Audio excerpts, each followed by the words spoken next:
दोस्तों, किशोरी क्रिएशन से मैं सपना शर्मा आप सभी का हार्दिक स्वागत करती हूँ आपके अपने चैनल पर। दोस्तों, आज के वीडियो में मैं आपके लिए बैसाख मास महात्म्य के 11वें दिन की कथा लेकर के आई हूँ। इससे पहले के 10 अध्याय के वीडियो जो है मैंने मेरे चैनल पर डाले हुए हैं, आप उनको मेरे चैनल पर जाकर देख भी सकते हैं और श्रवण भी कर सकते हैं। बैसाख मास को माधव मास कहा जाता है। यह भगवान विष्णु का प्रिय मास है, इसलिए ऋषि मुनियों ने इसका महात्म्य लिखा है। बैसाख मास में 25 अध्याय है। मैं प्रतिदिन आपको रोज एक अध्याय का पाठ सुना रही हूँ। मैं आपको बैसाख मास महात्म्य में 11वें अध्याय सुनाऊंगी। बैसाख मास का 11वां अध्याय शुरू करूँ उसके पहले आइए मैं आपको वरुथनी एकादशी की महिमा के बारे में कुछ जानकारी देती हूँ। बैसाख मास को माधव मास कहते हैं और एकादशी को माधव तिथि कहते हैं। अतः स्पष्ट है कि बैसाख मास की दोनों एकादशी बहुत महत्वपूर्ण होते हैं। बैसाख मास में आने वाली पहली एकादशी जो है वरुथनी एकादशी कहलाती है। एकादशी बैसाख मास के कृष्ण पक्ष को आती है। एकादशी वाले दिन भगवान श्री हरि विष्णु के बड़ा अवतार की आराधना की जाती है। व्रत करने से सभी पापों का नाश होता है। यदि आप यह व्रत करने के बारे में सोच रहे हैं तो वरुथनी एकादशी का संकल्प मन में करके एकादशी को अवश्य करें। संकल्प मन में करके करें। इसी के संकल्प मंत्र जो है वो निम्न प्रकार है। सत्य संकल्प सत्य चित्त सत्य वदस्तथा धर्मा धर्मोचा कर्मी चा अब कर्म विवर्जिता कर्म कर्ता चा कर्मे कार्य तथैव चा श्रीपति नरपति श्रीमान सर्वस्वपति सर्जितम। व्रतों में एकादशी व्रत बहुत ऊंचा स्थान है। इस व्रत में व्रतों के कष्ट मिटते हैं। इस एकादशी के व्रत को करने से जो है सभी के कष्ट मिटते हैं, पापों का नाश होता है, मोक्ष की प्राप्ति होती है और मनोकामनाएं पूर्ण होती है। इसके अतिरिक्त विभिन्न एकादशी की भी अलग अलग महिमा होती है। इस एकादशी के व्रत से व्यक्ति को सर्वदा समृद्धि और सौभाग्य की प्राप्ति होती है। व्रत में रात्रि में जागरण किया जाता है, इससे मंगल ही मंगल होता है। इस दिन श्री वल्लभाचार्य का जन्म हुआ था। इससे इस एकादशी की महिमा और बढ़ जाती है। पुष्टि मार्गीय वैष्णवों के लिए बहुत महत्वपूर्ण होता है। यह बैसाख मास महात्म्य के 11वें अध्याय को जानते हैं। 10वें अध्याय के बारे में पिछले अध्याय के बारे में थोड़ा सा जानते हैं।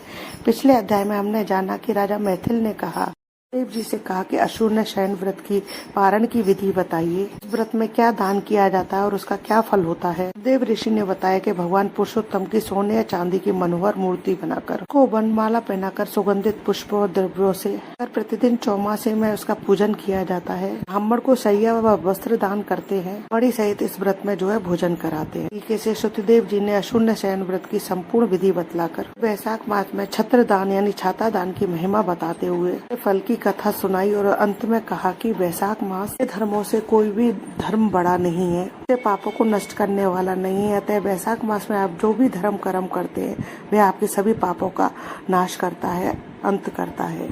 का वृत्तांत 11वें अध्याय में जानते हैं। आइए सुनते हैं बैसाख मास महात्म्य का 11वां अध्याय। पूछने लगा, हे महाराज, बैसाख के जो धर्म आपने वर्णन किए हैं वे बड़े सुलभ हैं और उनसे विष्णु भगवान प्रसन्न होकर तत्काल अर्थ धर्म काम मोक्ष प्रदान करते हैं। ऐसे वेद वेद धर्म संसार में ज्ञात नहीं है। यह क्या बात है, मुझसे कहिए। श्रुतिदेव बोले, हे राजन, बैसाख मास के कर्तव्य धर्म प्रख्यात क्यों नहीं है और अन्य धर्मों के संसार में ख्याति क्यों है। संसार में पुत्र पौत्र तथा धन संपत्ति सांसारिक भोगों के चाहने वाले मनुष्य बहुत हैं, इसलिए राजस और तामस धर्म संसार में प्रख्यात है। और जो इच्छा रहित सात्विक धर्म सुख प्राप्ति कर विष्णु भगवान को प्रसन्न करने वाले हैं वे पृथ्वी पर छिपाने योग्य हैं। इसका कारण बताता हूँ, सुनो। इक्ष्वाकु के कुल का भूषण काशीपुरी में नग का पुत्र सार्वभौम राजा बड़ा यशस्वी कीर्तिमान नाम का हुआ। वे जितेंद्रिय क्रोध को जीतने वाला ब्राह्मण और राजाओं में उत्तम था। एक दिन वे आखेट करता हुआ जा रहा था। जो मार्ग में मुनि वशिष्ठ जी के शिष्यों को देखा, जो कहीं प्याऊ लगा रहे हैं, कहीं छाया मंडप बनवा रहे हैं, कहीं बापी निर्बल करवा रहे हैं, कहीं बैठे हुए मनुष्यों के पंखों से पवन हवा कर रहे हैं, कहीं सुगंधित फूलों को दे रहे हैं, मध्याह्न का समय दान कर रहे हैं, कहीं तांबूल दे रहे हैं, कहीं नेत्रों में कपूर लगा रहे हैं। यह देखकर राजा ने पूछा कि तुम कौन हो और यह क्या कर रहे हो। वे बोले, हम बैसाख में कर्तव्य धर्मों को गुरु वशिष्ठ जी की आज्ञा से कर रहे हैं, जिनके करने से धर्म अर्थ काम और मोक्ष मिलते हैं और और विशेष फल तुम गुरुजी से जाकर पूछिए। यह सब सुन राजा वहां से तत्काल चल दिया और वशिष्ठ जी के आश्रम में पहुंचा। राजा गुरु वशिष्ठ जी को प्रणाम कर और वहां बैठ कहने लगा, हे मुनीश्वर, मैंने मार्ग में आपके शिष्यों को शुभ कर्मों को करते हुए देख उनसे पूछा कि यह क्या कर रहे हैं और क्यों कर रहे हैं और किस फल के निमित्त कर रहे हैं। तब उन्होंने मुझे आपके पास भेजा है और कहा है कि हमें बताने का अवकाश नहीं है, गुरु जी के पास जाओ, इसलिए मैं आपके पास आया हूँ, आपसे इन धर्मों को सुनूं। वशिष्ठ जी प्रसन्न कहने लगे, हे राजन, वैशाख मास में प्रातःकाल स्नान कर विष्णु भगवान का विधि पूर्वक प्रेम से पूजन कर दान करें और ब्राह्मणों की सेवा करें। ऐसा करने से जगन्नाथ भगवान प्रसन्न होते हैं, इसलिए तुम अपने राज्य में भी जहां भी हो, जहां जो कोई वैशाख धर्मों को ना करे उसे दंड दो। इस प्रकार वशिष्ठ जी से वैशाख उक्त सब धर्म सुन भक्ति पूर्वक उनकी पूजा कर अपने घर चला गया और सभी धर्म कर देव निरंजन केशव भगवान की बड़ी प्रीति करने लगा। हाथी पर ढोल रखवाकर अपने राज्य में मुनादी करा दी कि 8 वर्ष से 80 वर्ष के वृद्ध पिता, पुत्र, भार्या, इष्ट मित्र कोई भी हो जो मेष की संक्रांति में सूर्य उदय से पहले स्नान नहीं करेगा और वैशाख उक्त धर्मों का पालन नहीं करेगा, उसको चोर के समान दंड दे देश से निकाल दूंगा। गांव गांव में धर्मोपदेशक ब्राह्मण नियुक्त कर दिए और धर्महीनों को दंड देने के लिए 10 सवार नियुक्त कर दिए। इस प्रकार इस चक्रवर्ती राजा के राज्य शासन में यह धर्म वृक्ष सब विदेशों में विस्तार पूर्वक फैल गया। जो मनुष्य प्रमाद से भी इस राजा के नगरों में मर जाते थे उनको निसंदेह विष्णु लोक प्राप्त होता था और यमलोक नहीं जाते थे, जिससे चित्रगुप्त को लिखने के लिए कुछ काम न रहा। सभी पापी लोगों से नरक खाली हो गया। तब नारद जी धर्मराज के पास जाकर बोले, हे राजा, नरक में पहले जैसे हाहाकार शब्द अब सुनाई नहीं देते। खोटे कर्म करने वाले, माया और दंभ से बढ़े हुए पापी मनुष्य तुम्हारे लोक में क्यों नहीं आते और चित्रगुप्त भी हाथ पर हाथ धरे बैठे हैं, इसका क्या कारण है? तब धर्मराज बोले, हे नारद, आजकल पृथ्वी का राजा ऋषिकेश पुराण पुरुषोत्तम का बड़ा भक्त है। उसने अपने देश भर में मुनादी करा रखी है कि सब छोटे बड़े बूढ़े मेष की संक्रांति में वैशाख मास के धर्म का पालन करें। उल्लंघन करने पर दंड के भागी होंगे। जिसके भय से वहां की प्रजा के लोग वैशाख के धर्मों का पालन करते हैं, इस कारण उनका मेरे लोक में आने का मार्ग बंद हो गया और सब ब्रह्म हत्यादि पापों से छूटकर सीधे विष्णु पद को प्राप्त होते। इसलिए मैं उस महाबली से युद्ध कर उसे मारूंगा। यदि वह मुझसे न मरेगा तो मैं ब्रह्मा के पास जा उनसे सब निवेदन कर स्वस्थ हो जाऊंगा। इस प्रकार नारद जी से सलाह कर मृत्यु, रोग, जरा आदि सेवकों तथा 50 कोटि यमदूतों को लेकर स्वयं यमराज दंड उठा भैंसा पर चढ़ पृथ्वी पर आए और शीघ्र ही उसने राजा की पुरी को घेर कर वहां शंखनाद करने लगे। तब राजा ने यह सुना कि यम ने यह पुरी घेरी है। तब अत्यंत क्रोध कर अपनी सब सेना सजा नगर के बाहर आया। सेना सजाकर नगर के बाहर आया। दोनों में घोर युद्ध हुआ। राजा ने यम को सारी सेना आदि को जीतकर क्षण भर में भगा दिया, जिससे क्रोध कर यमराज ने अपने अनेकों बाण चलाए और ढाल तलवार उठा राजा को मारने को आया।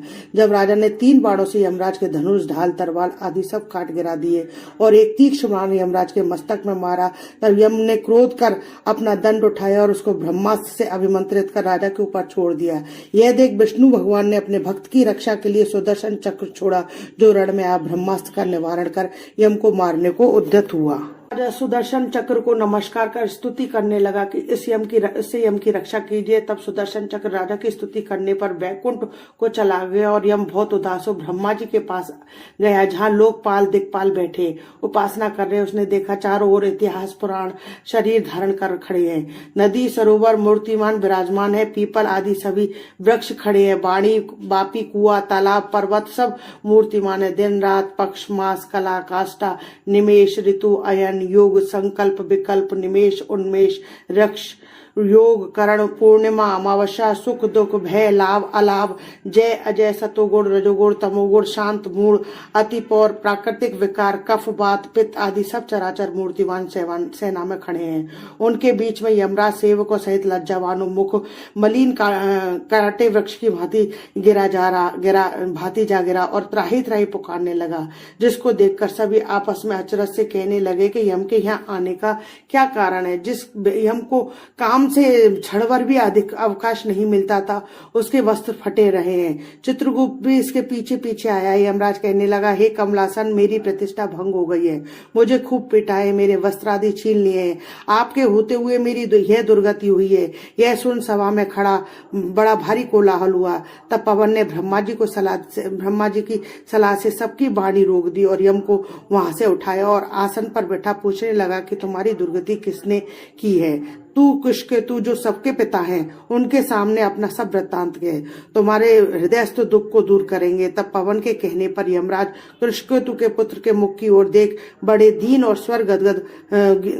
स्वर और गदगद वाणी से सत्य सत्य बताने लगा। तीसरी वैशाख मास महात्म में 11वां अध्याय समाप्तम। दोस्तों, यदि आपको मेरा ये वीडियो पसंद आए तो प्लीज मेरे वीडियो को ज्यादा से ज्यादा लाइक और शेयर कीजिए अपने फैमिली और फ्रेंड में। यदि आपने अभी तक मेरे चैनल को सब्सक्राइब नहीं किया है तो उसे सब्सक्राइब करना ना भूलें, पास ही में बेल आइकन को दबाएं, जिससे मेरे आने वाले हर नई वीडियो का नोटिफिकेशन आपको मिल जाए।